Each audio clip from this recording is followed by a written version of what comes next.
Why, oh why is buying timber in the UK so difficult and so expensive?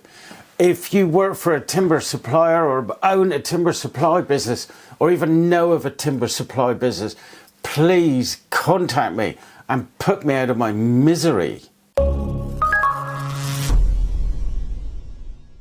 So, timber supplies in the UK, especially down here in Cornwall. I have no idea what it's like up in the north or Scotland or Wales, but down here choices are few and far between. So let me tell you what I usually buy. I buy maple, beech, oak, utility, Meranti, Iroko, Idigbo and black walnut. And black walnut is the closest I can get to any sort of exotic timber.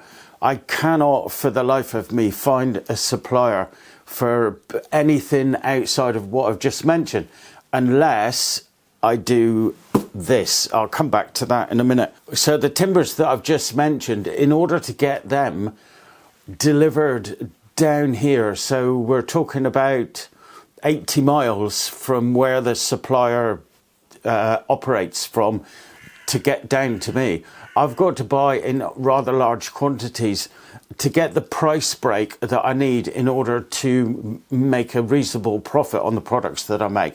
I've got to buy a minimum of a metre square of timber. That's a hell of a lot of timber. So the last order that I put in was £4,500 worth of timber to get it down here and to get the price break that I needed. So that takes me over a year to use that timber. That's a lot of money tied up in timber for such a small business as mine is.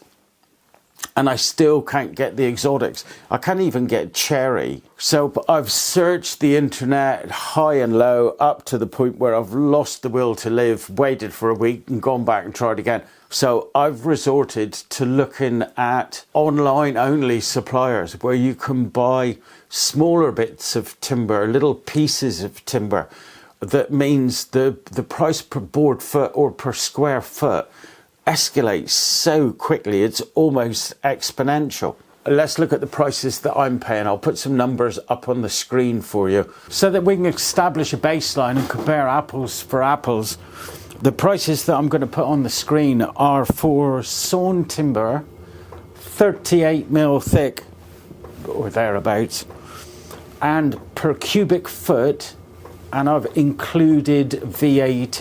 As you can see, ash £46 a cubic foot, beech £30, Idigbo 35, Iroko 44, maple 61, oak 55, utility 46, walnut £106 a cubic foot. So that's what I've been paying, or rather that's what I paid the last time I bought this massive batch of timber. I've looked up, it was just topping £4,000 worth.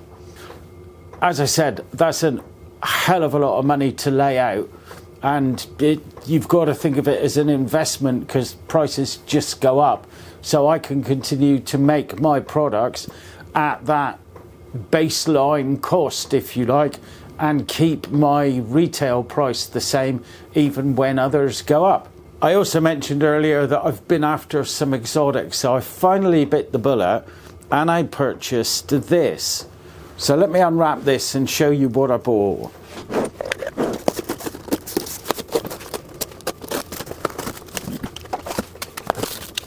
So I bought a piece of purple heart, a piece of pig, and a piece of winged.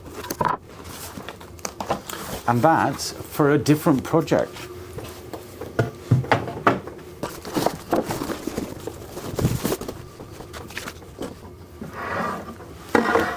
Now I didn't have the ability to choose 38mm sawn, so I just had to go with what was there. On the Wenge, I've got planed one side, sawn the other. On the Paduk, again I've got planed one side, sawn the other. And I've got the same for the Purple Heart as well.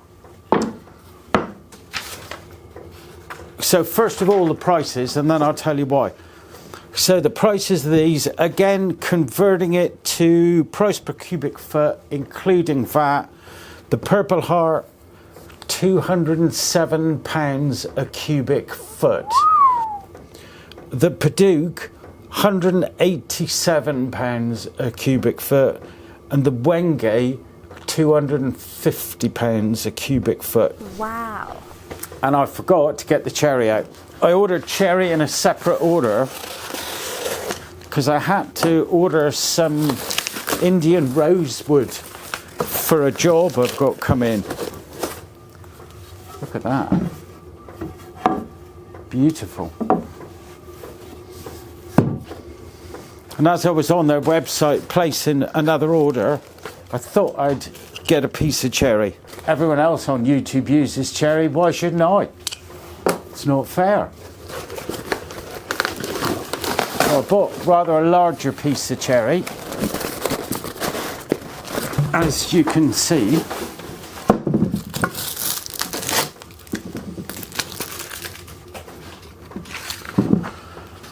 so there we go. The price per cubic foot on the cherry, again, including VAT, worked out to £153. So quite frankly, I think those prices are pretty damn obscene, really. Taking an opportunity to extort as much money out of the pockets of poor little woodworkers like myself every opportunity. I completely understand that suppliers, purchasers, importers, in fact everybody in the chain needs to make a profit, wants to make a profit. Nobody wants to live on Tesco's blue striped beans for very long, do they? But really, I mean, and I can't be the only person in Cornwall that wants to buy non-standard hardwoods. There's got to be others around. Why is the supply chain so weak down here? If anybody's got the answer to that, please, as I said before, put me out of my misery. Anyway, getting off of my soapbox. So the reason for buying these is obviously to use them as accent pieces in boards. So in the past, I've made some fancier boards, end grain chopping boards that look like chessboards. I've put maple inlays into dark wood utility Meranti boards. I've made concentric pattern boards, but none of them seem to be attractive to the point of wanting to part with their money to the British public, or to at least the public that I'm able to present my products to. Maybe I'm presenting to the wrong type of audience, quite possibly. So what I thought I'd do was to take a fairly standard handled serving board maybe, or an edge grain standard rectangle board similar to what I've just made, the batches that I've just made, and put some different colour accent pieces in there. So they're a bit non-standard, a bit different than what you can find on the average supermarket shelf for tuppence halfpenny. Just to set it aside a little bit, give it a little something to stand out from the rest of the products on the table. But I'll save that for another video. This video was, I'm afraid, really nothing more than a major mank about the trouble to buy stuff in this day and age of increased and encouraged spending everywhere. I could go on for ages, but I won't. Anyway, thanks very much indeed for watching. If you've got any suggestions for me or any pointers as to where I could more freely lay my hands on this sort of thing, yellow heart, then I'm well up for it. Please, please, please leave a link below in the description and I will be forever indebted to you. My thanks for watching and I hope to see you next time. Ta-ra.